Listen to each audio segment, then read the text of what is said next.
And it's all those people that get on the internet and want to bitch about something, but then when it gets brought up to them by face, they won't do nothing about it. They'll just cower like a bunch of bitches.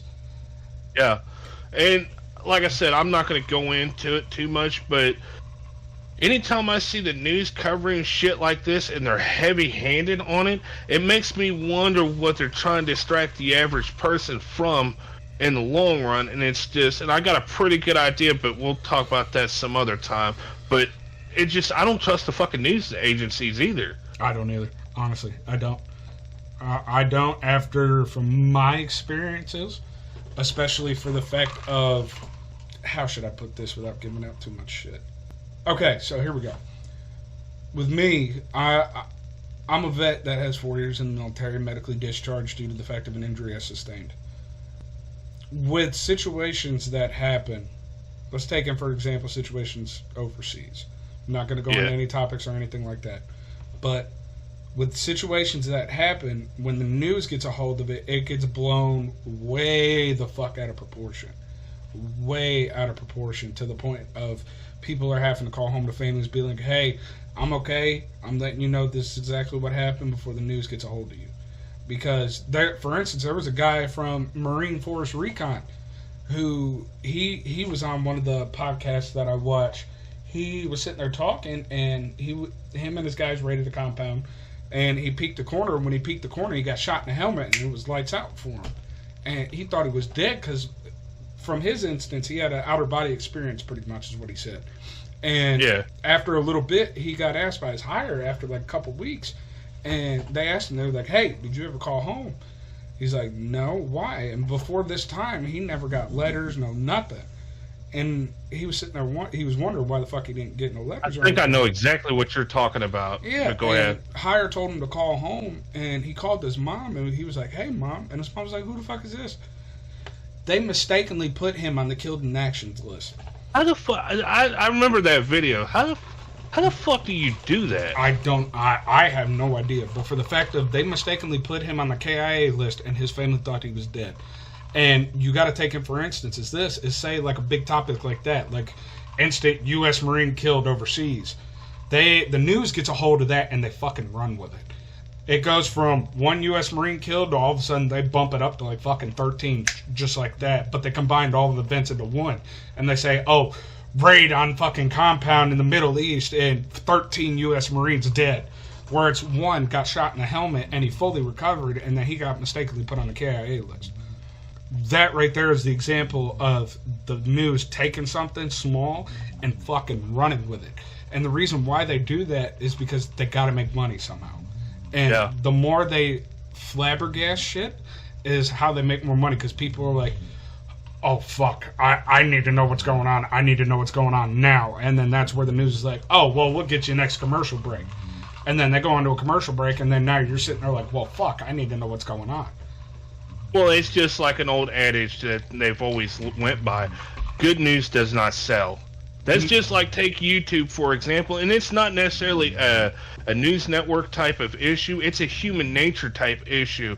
It's just like whenever you go on YouTube, yeah, you might go on there, and excluding music and movies and stuff like that, but just overall content creator type stuff, you go on there, yeah, you might get on there. It's like, okay, that's kind of cool stuff. But ultimately, you end up looking at some of the stuff that's either locales or just negative type stuff, because it's just people in general love drama. I myself, I started questioning as far as the news as a whole. It wasn't one set thing, but it's usually with right around George Bush Jr. whenever he got elected as president. Just the overall way that they said they conducted themselves around him. I mean, yeah. I mean, that's the one thing you could expect, because, I mean, at the end of the day, we all have our own opinion on the federal government as a whole. And it's the one thing is, how do you target a big group of people alone? And that's, you tell them some tragic shit's happening from something that's not even that big of a deal, you know? And then that's where they're taking this. They've been knowing that fucking Israel and Hamas have been going at it for years on out. Back, like you said, back during the fucking Old Testament days. And now they're like, well, fuck, we need something to talk about, because everybody's getting tired of hearing the Ukraine shit. So they're like, well, fuck it, Israel, Hamas as a whole, and then that's where they're just taking it and fucking running with it. Well, and I think it's the Ukraine one. I think they're trying, like you said, I think they're trying to get away from that one because all it's doing is just pissing the United States, the U.S. citizens off more than anything. And I think also another thing that they're trying to do too is it's taking the focus off the Trump trials. There's only so much way that you can twist that one. It's like it's court. It's not open for opinion. I mean, I agree. Well, fuck it. Let's play this video. Let's see what we got. All right. This video is basically Ron DeSantis is talking about as far as his stance, as far as the college protests and stuff like that, and as far as how Florida is going to handle it. Okay. Some respects for what we have to offer when people come. We're also leading on how to handle things like university decorum and these protests. And I look around what's happening at like Columbia. I look around what's happening at places like Columbia, and the inmates are allowed to run the asylum. It doesn't work that way. In the University of Florida, Florida State, all universities have been very strong in saying, you can say what you want, but you don't have the right to commandeer territory. You don't have the right to harass students or faculty or any of that. And if you do violate code of conduct, we're going to show you the door. You will be expelled. And that's what should be done in every part of this country. So we're going to continue to do that and make sure that we are upholding basic standards of conduct and basic standards of decency. And what I found is, these people that do this stuff in these other parts of the country, they do it because there's never any repercussions, and so they just get away with it. The minute you tell one of these people you're not going to get graduate from Columbia, you're expelled, you will see a change of behavior. That's just the reality. But the administrators don't have the fortitude and the strength to actually stand up and do what's right. And that's different in Florida. We're doing what's right, and we're going to continue to do that. And we also, and I announced in January that we would be waiving our transfer rules, because usually you have to be in another university for a certain period of time. We're going to be waiving that for students who are being discriminated against. Largely right now, that's Jewish students in this country, given what's going on.